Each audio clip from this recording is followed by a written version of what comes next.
The truth is that whenever I see this kind of updates when I want to give una, I go they ask myself, is Nigeria going forward or is going backward? When I know the answer, because not be me supposed to answer that question.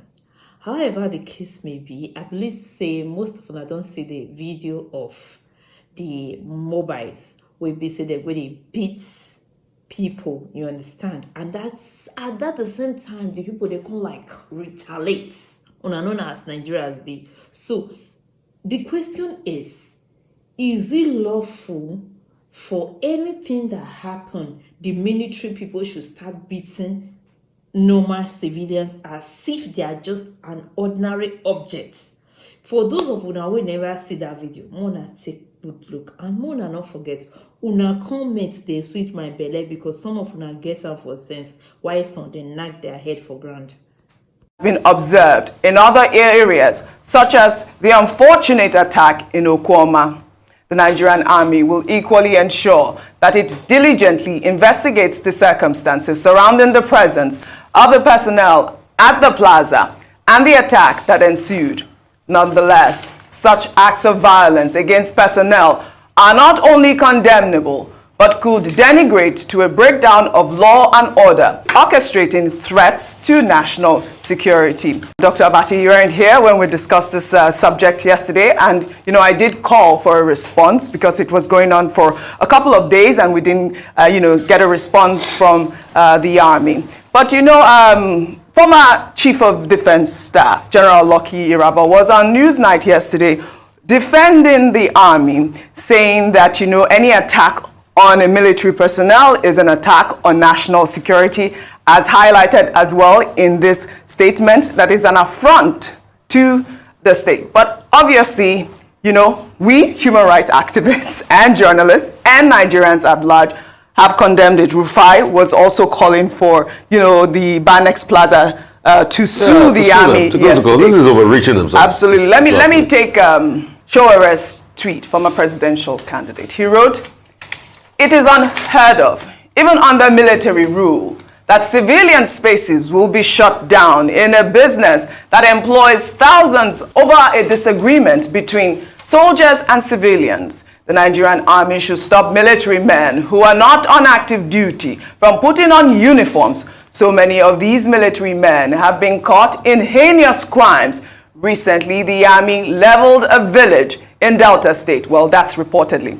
"And now, you are using the might of the military to shut down commercial activities in a matter that is purely a civil matter. Military men have abducted journalists and arbitrarily engaged in repression. These acts must stop immediately." His usual hashtag revolution now. I mean, we have condemned this act. It is horrible. It is treacherous. But this also is against any type of democratic rights. You can't do that. Okay, the matters are like this. Let me start with you, Coaching General Lucky Irabor, saying that an attack on any military personnel is an attack on national security. No, that is not true, particularly in this particular instance. You see, the uniformed persons, they interpret national security so loosely, they even attract criticism onto themselves. Now, what happened in this Banex Plaza was a civil matter. On Saturday, we were told that two soldiers had gone to Banex Plaza to complain about a phone, where the details of whatever happened to the phone, we do not know. Whether it was a fake phone that was sold or the repair of a phone and all that. Soldiers, like other citizens, have the right to own phones. They have the right to go and repair phones. But how does the possession of a phone by a soldier amount to national security? So that doesn't make sense. Can we just focus on what makes sense? Now, on Monday, these soldiers now went back. They said two of their men were attacked, and they went back and they locked down the place, they brutalized people, and how does that constitute national security? That does not constitute national security. If there is a civil matter between two persons, whether you are a uniformed man or you are a civilian, the place to go is a police station. I mean, it's a police that can investigate. Yes. That's number one. Number two is that General Oyema Nwachukwu that you said should offer an explanation has now come forward to offer an explanation to say that the army is investigating what happened, right? To get to the bottom of it, the assault on military people.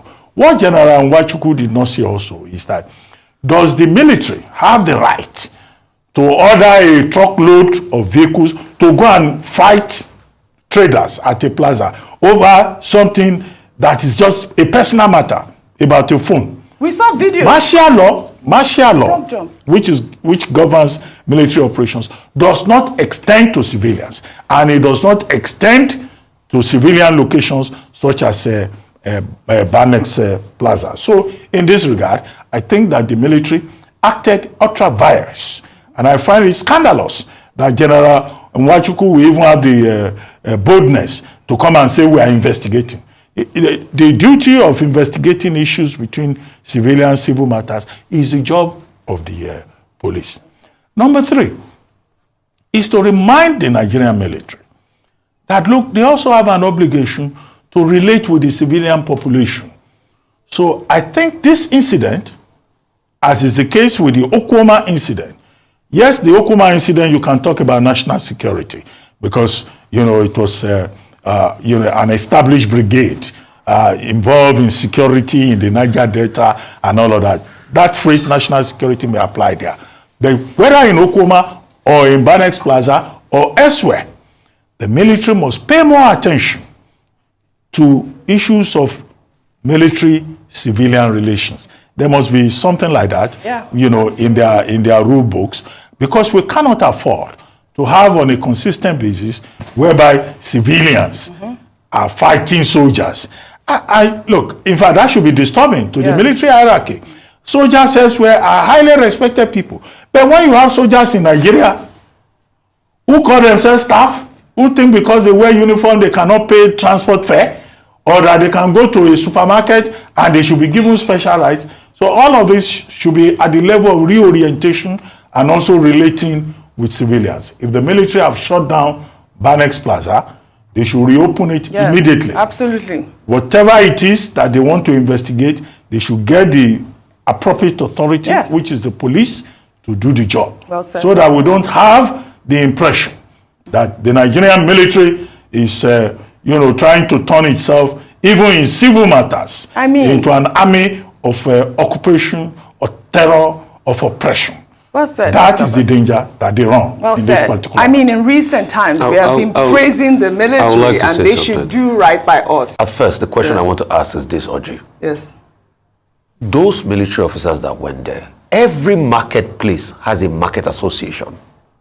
If you feel disgruntled, rather than going into a fisticuff with the traders, why not go to the market association to resolve whatever impasse you have before you made a public show of shame? That's the sad one. And for Major General Yema, I've been praising him, but today I'm not going to praise him. That statement was needless. You violated the rights of people. And I think the people of the Banex Plaza should be able to sue for loss of revenue and things like that. This is entirely very wrong. In other regards, I've praised him, but this one, General Yema, you do not try at all. We've been praising the military. We've been praising the entire military for their wins of recent. Please do right by Nigerians. That complex needs to be reopened immediately. Meanwhile, in the wake of the controversy surrounding the federal government's plan to deploy pension funds for infrastructure development in Nigeria, some retired police officers on Tuesday besieged the National Assembly over unpaid pensions. The retirees are demanding that they be removed from the contributory pension scheme. They called on the Senate President, Godswill Akpabio, to look into their plight, stating that many of them have lost their lives due to the prevailing economic hardship.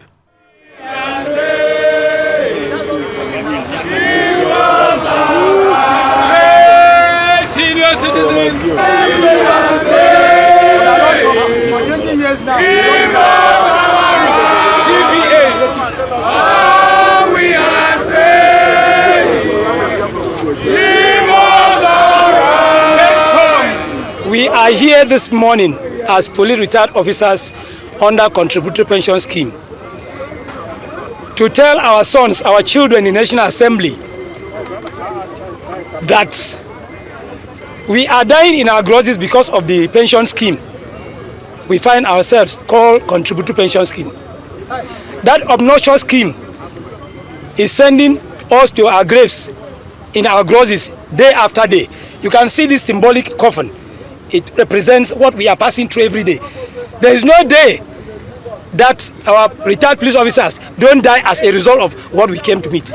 All right. I mean, this pension scheme, I mean, they presented a bill like, I believe his name is Christopher Effiong, said they presented the bill to the Senate. Over 2 years now, they've been complaining. They're supposed to be receiving at least 80% of their pension with this scheme. But at this point, they're not receiving anything. I mean, we were just talking about the fact that the federal government wants to use, pension funds to, deploy them for infrastructure projects.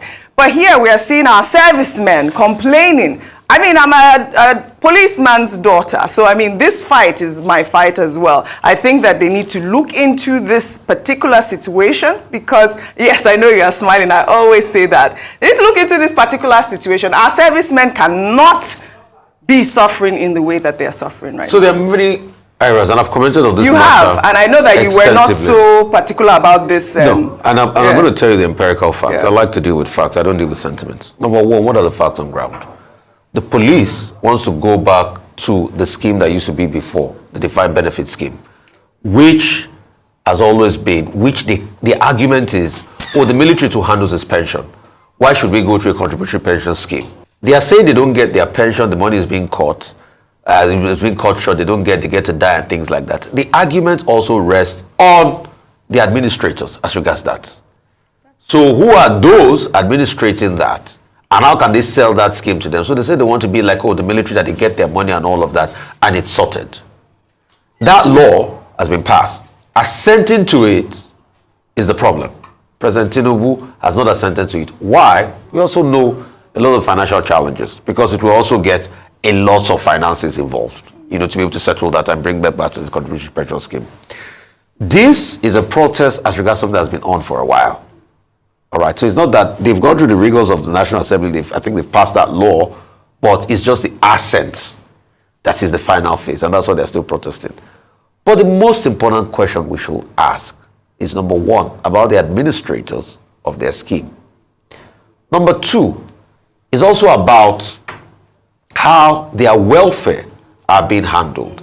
Thirdly, it's also about their salaries. See, if you don't earn a big salary in your working days, you can't earn a big pension because your pension pretty much is an offshoot of what you were earning. So these are the things they need to work on to be able to upscale their salary, work on their welfare and things like that. Yeah. So, Rufai, the administrators of their scheme, and this is the issue, this is what we've been complaining about here, and this is why there was the controversy about the pension funds, because they're shouting, it's not going to be managed well. Okay, we are all screaming, isn't it? Quickly. So in 2011, the military, that's armed officers, and others, officers of the security agencies, pushed that they should be withdrawn from the contributory pension scheme. Before 2004, what we had was a defined benefits system. The Obasanjo government now created the contributory scheme in 2004. There has been a review, of 2014 and all of that. Now, the tragedy is that the old system did not work. It is very sad that this new system also is not working. No. I hope that the policemen, these retired police officers, this is not a copycat action. That, because soldiers and other security agents are not under have exited the contributory scheme, then take us also out of it. I hope that is not the case. Two, we want to give them the benefit of doubt that they have not been receiving their benefits under this new scheme. And that's something that government should look Absolutely. into. Number three, if you look at those retired policemen that are there, they are not the AIGs. not the retired AIGs, not the retired commissioners of police.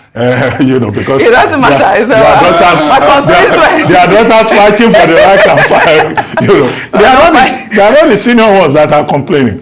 They are the junior ones, right. As was the case also with the military. So again, what we'll find is the inequity, you know, that has crept into the management of the pension scheme. That's the point. But the ordinary man looking at this will see this as justification for saying, oh, please don't touch pension funds for infrastructure, because even the people who are on the contributory scheme, they are saying it's not well managed. Absolutely. They want it's the management. The government should look into their grievances and not ignore them, so that we don't go back to the old days when retired soldiers, retired policemen used to sleep under bridges. It's unfortunate. Out of deprivation. It's unfortunate. Please, Senate President, the police have sent you a letter. Please do the needful and review.